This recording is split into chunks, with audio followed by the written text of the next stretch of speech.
ہمارے ذہنوں میں جو معیارات بیٹھے ہوئے ہیں وہ کیا ہے؟ کامیابی پیسے سے ہے، کامیابی جائیداد سے ہے، کامیابی کاروبار سے ہے، کامیابی شہرت سے ہے، کامیابی اقتدار سے ہے. یہ معیارات ہیں. جو جتنا دولت مند اتنا کامیاب، جو جتنا مشہور اتنا کامیاب، جو جتنا پاپولر اتنا کامیاب، جو حکومت پر پہنچ گیا کامیاب، جس نے بڑا کاروبار جما لیا کامیاب، جس نے بہت جائیداد بنا لی کامیاب. یہی ہے اصل میں ساری بس کی گانٹھ. جو تصور کامیابی کا ہوگا اسی کے مطابق آپ کی بھاگ دوڑ ہوگی، اسی کے لیے جد و جہد ہوگی، اسی کے لیے توانائیاں صرف ہوں گی، اسی کے لیے دن رات کی مشقت ہوگی. یہ ہے اصل شے جس کی یہاں نفی ہو رہی ہے. کامیابی دولت سے نہیں، کامیابی شہرت سے نہیں، کامیابی اقتدار اور طاقت اور حکومت سے نہیں، بلکہ کامیابی ہے ایمان سے، عمل صالح سے، تواصی بالحق سے، تواصی بالصبر سے. آپ غور کیجئے اس نقطہ نظر کا، اس ایٹیچیوڈ کا، یہ جو مینٹل ایٹیچیوڈ ہے، اس کا بدل جانا ہی انسانی شخصیت کے اندر انقلاب برپا کرے گا. اب آپ کا نتیجہ کیا نکلا؟ اگر تو دولت سے کامیابی ہوتی تو قارون بہت کامیاب تھا، اگر حکومت سے کامیابی ہوتی تو فرعون اور نمرود بہت کامیاب تھے. کامیابی ان سے نہیں ہے. کامیابی انسان دولت میں قارون کی دولت تک پہنچ جائے اور دنیا میں دبدبہ اور اقتدار اور سلطنت اور حکومت کے اعتبار سے وہ نمرود اور فرعون کا مقام حاصل کر لے، وہ ناکام ہے، خائب ہے، خاسر ہے، برباد ہے. اور ابو ذر غفاری کامیاب ہے، چاہے ان کے پاس کچھ نہیں تھا، جھونپڑی تک نہیں تھی، کوئی گھر نہیں تھا.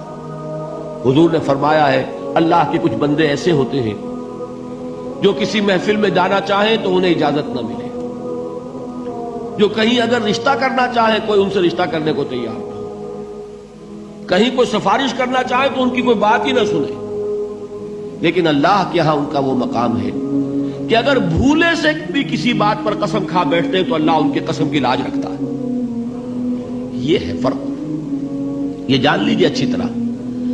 اس بات کا مان لینا آسان، اس پر سبحان اللہ کہنا آسان، لیکن اس کے مطابق آپ کے اپنے ذہن کا بدل جانا بہت مشکل. اس لیے کہ ہم متاثر ہوتے ہیں اپنے ماحول سے. وہ بڑا محل ہے، دیکھ کر ایک دفعہ جھجری آتی ہے، وہ بڑی سی 20 فٹ لمبی کار سناٹے کے ساتھ آپ کے پاس سے گزر گئی. ایک دفعہ اعصاب کے اندر ارتعاش ہوتا ہے، محسوس ہوتا ہے بڑے یہ نصیبے والے لوگ ہیں، بڑے خوش نصیب، بڑے کامیاب.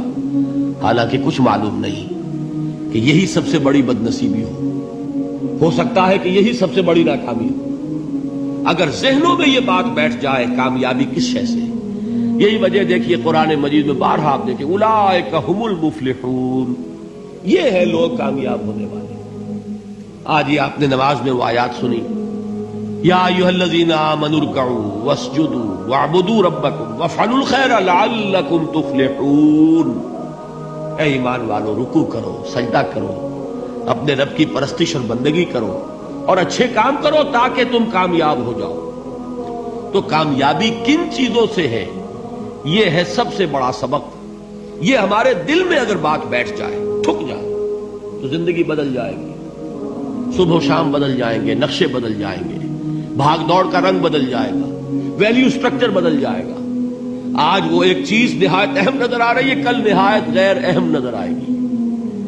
جیسے کہ حضور کی حدیث ہے، مالی ولی دنیا، مجھے تمہاری اس دنیا سے کیا سروکار ہے. انما مثلی کراکب استظل تحت شجرۃ ثم راح فترکها، میری مثال تو اس سوار کی سی ہے جو تھوڑی دیر کے لیے ایک درخت کے سائے میں ٹھہرتا ہے سستانے کے لیے، پھر وہ اپنا راستہ لیتا ہے. اسے اس درخت سے مستقل تعلق اس کا نہیں ہے، وہ اس کا گھر نہیں، وہ اس کی منزل نہیں. اسی طرح یہ دنیا میرا گھر نہیں ہے. اب دیکھیے ہم کہتے ہیں انا للہ و انا الیہ راجعون، ہم تو مسافر ہیں، ہم اللہ کے پاس سے آئے، اللہ کی طرف ہمیں لوٹ جانا ہے. کن فی الدنیا کانک غریب و عابر سبیل، حضور فرماتے ہیں دنیا میں ایسے رہو جیسے کہ تم اجنبی ہو یا راہ چلتے مسافر. لیکن یہ طرز عمل کب ہوگا؟ جبکہ یہ آیت ہمارے ذہنوں کے اندر بیٹھ گئی ہو.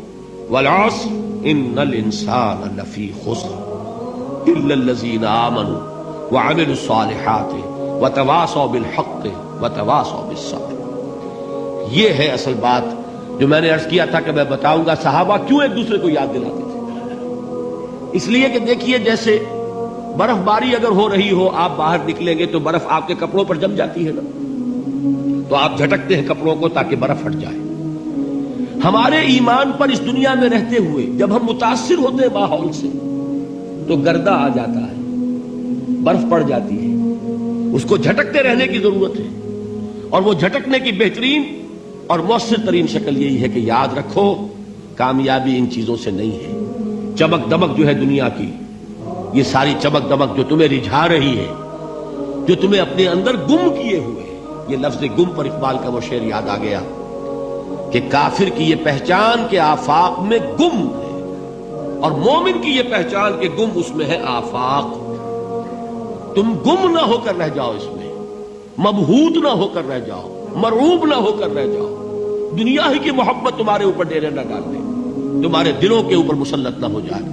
لہذا تازہ کرتے رہا کرو والعصر ان الانسان لفی خسر الا الذین آمنوا وعملوا الصالحات وتواصوا بالحق وتواصوا بالصبر. پھر یاد کر لو، پھر تازہ کر لو اپنے اس یقین کو کہ کامیابی دولت سے نہیں، کامیابی ثروت سے نہیں، کامیابی اقتدار سے نہیں، کامیابی شہرت سے نہیں، کامیابی جائیداد سے نہیں، کامیابی ہے ایمان سے، کامیابی ہے عمل صالح سے، کامیابی ہے تواصی بالحق سے، کامیابی ہے تواصی بالصبر سے.